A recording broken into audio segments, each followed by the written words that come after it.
Hello, and this is Theme Park Scrib, and today will be a different kind of video. Today I'll be giving you an in-depth review of the London Dungeon that I did experience today.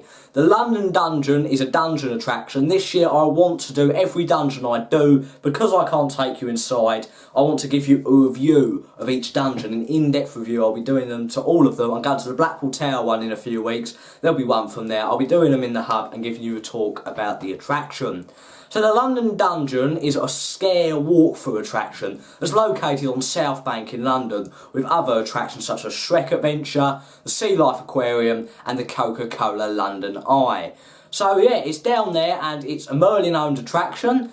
And yes, you can get tickets where you can just go in there singly, or you can get tickets which include other attractions as well, also Madame Tussauds on Baker Street, and it is included in your Merlin annual pass. You do have to book a time slot for this attraction, even if you are a pass holder. It is not like the Sea Life Aquarium, the Coca-Cola London Eye or Madame Tussauds where you can just rock up. It's the same as Shrek Adventure where you need to get your timed ticket to avoid disappointment to guarantee you'll be getting in.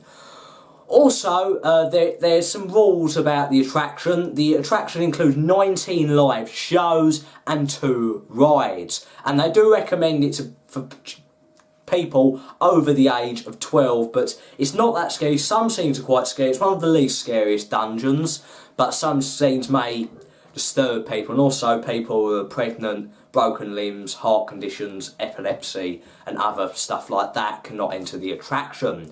Also, the rides do have a height restriction, but I will talk about them when I do get to those attractions. So firstly, we'll talk about before you go into the attraction.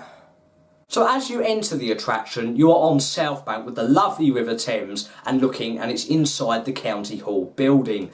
You are greeted by a lovely entrance with 2 statues and flaming torches. You can either go left to the box office where you can book tickets, get your time slot, or go right into the attraction. There is a little queue in there where there's skeletons, chains, a sign telling you all the punishments that are punishable by death. And also there's a snack store in there for the longer queuing area as well if you do get sent in there on busier periods. The longer queuing area, I haven't been there for a few years, but I do believe there's prisons, there's little scares down there. Quite a dark area as you wait for the photo booth, where the photo, you get taken 2 photos, one of you in the classic dungeon stocks, and one of them which is in front of a green screen, and you do get a different ticket which you can see at the end of the attraction.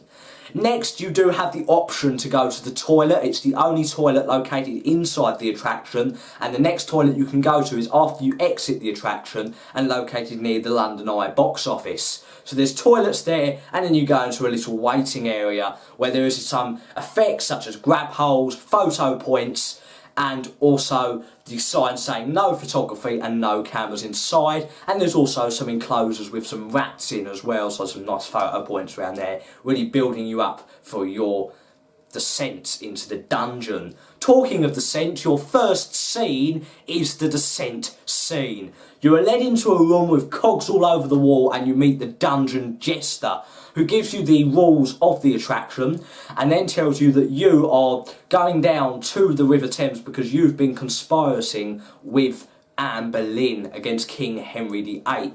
So after you go through that, she turns a cog and you are led into the lift, which is part of the scene. The lift is a nice themed lift where you are taken upwards to the top of the building, but it feels like you're going down. There's cogs in the walls and chains, and it feels like you are dropping, but you are not, you are getting taken up.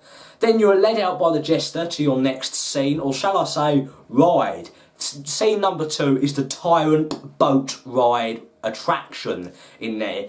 This ride is not suitable for those who don't want to get wet. You will get wet on this ride, and you must be at a minimum of 1 metre to ride this attraction, and if you are under 1.2 metres you must have an adult accompanying you. You will get wet on this ride, and this ride is optional and you can skip it from the experience. So when you board the ride and it's all a Tudor themed ride. You head down and you see some rats run across the wall as you descend into the dungeon down the River Thames to meet your match with Anne Boleyn. Then you go past the scene where some barrels of water are trapped over you as people yell in the crowd, "Traitor!" And then you meet the man himself, Henry VIII, a nice projection mapping of him, where he then talks to you and say, "You are going to be executed." Then the music changes, it gets a bit darker in there, there's a lot of scare effects such as doors slamming, barrels getting hit, and then you start to see a screen with the executioner sharpening his sword. Then you go onto the lift, which takes you up to the top and down the backwards drop, where you are dropped, and if you're at the front of the boat you will not get wet, but if you're at the back you will get soaked. Then you go around another scene with a wave, and then you disembark into the city gate scene, which is scene number 3. The city gate scene is really just waiting for the rest of your group to get off the Tyrant boat ride, and it's a scene where they'll talk to you about what they've done to these heads, and there's a huge city gate there, and then you are led through into your next scene. Now you are truly in the dungeon, and you'll descend in your dark tour of London's darkest history. The next scene after the city gate scene, once you enter the gates, is the Guy Fawkes Gunpowder plot. In here you'll walk into a corridor where you'll meet one of Guy Fawkes' friends who will talk to you about the attack on Parliament he planned, where she will tell you to deliver a leaflet to the guy who their friend is in Parliament, so he doesn't attend Parliament that day, so he doesn't get blown up. There's also a door, and the guards come in, and we are quickly led out, up some stairs and through a tight corridor into the second part of the Guy Fawkes scene, where you find out the plot was all foiled and you are met by King's Guard and you're all under arrest. Then the Guy Fawkes head at the back of the room does start to talk to you and tells you the torture he went through, and then the barrels get set alight, the room moves, and then it's straight into your next scene, which is the torturer, a classic dungeon scene. You go in there, someone gets put in a cage at the side of the room, someone gets put in a cage at the front, and then someone is dragged up with the torture instruments described of what they will do, and then it's straight into with a scare from the Plague Doctor and straight into the Plague Doctor scene. The first part of the Plague Doctor scene is through the plague streets, a lot of mannequins, effects in there, and then into a room where you are locked in there for 40 days and 40 nights. Not really, you're not locked in there for that long, telling you that the nurses actually want you dead so they can take your money. And then it's into the Plague Doctor, a classic dungeon scene. We had a really enthusiastic actor in there, which was really good in that scene, where they pull out the bits and they drag someone up, and the leeches in the chairs, and it's a good fun, not scary scene, a fun scene. The dungeon is quite fun up until some points a bit later. Then after that you go out and you go into Escape the Great Fire, my favourite dungeon scene, where you meet the servant of the Mayor of London. You enter the Mayor's house, and he talks to you about how the Mayor doesn't think the dungeon, the fire is real, it's only a little fire, come on. And his wife thinks it's the devil. And then he goes off and he goes to see the Mayor, and then the fire begins. Smoke rises from the floor, the windows start banging in, and then the wall at the back tumbles down to reveal London in flames. Then after that the dungeon takes a bit of a darker turn. The dungeons up until now has been a bit comedic as you went through a couple of scenes and an attraction. Now it takes a bit of a darker turn as you begin to delve into some more modern Victorian history, into some of the darkest murders of England. You then go into you go around a bit of the Great Fire of London scene still, with flaming buildings, the Tromwell Tunnel. That used to be part of the Plague scene, but now it's not. And then you went into Miss Lovett's pie shop down Fleet Street, where you find out the mysterious pie shop, and you find out the pies aren't what they seem and they do have human meat in. Then her servant comes in and takes you into Sweeney Todd's barber shop for the Sweeney Todd scene.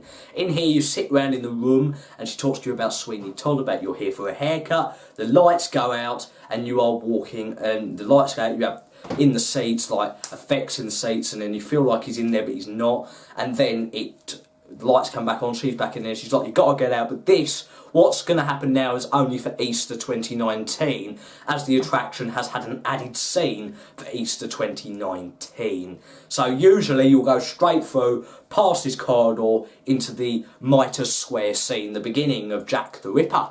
But this time you do go into the limited time scene only for Easter 2019 called Hide and Seek, which is an extension of the Sweeney Todd scene, where you go into a square room and you all peer in through these shutters and see Sweeney Todd is in there, and then he picks someone out and it looks like he's killing them in front of you when he's not, and it's quite a scary, intense scene. This is when the dungeon really takes a turn with a lot of jump scares, and it is quite an intense scene in there. Then you go straight into Mitre Square, where you are told about the Jack the Ripper murders, about who've been killed, and it's a dark night in Whitechapel.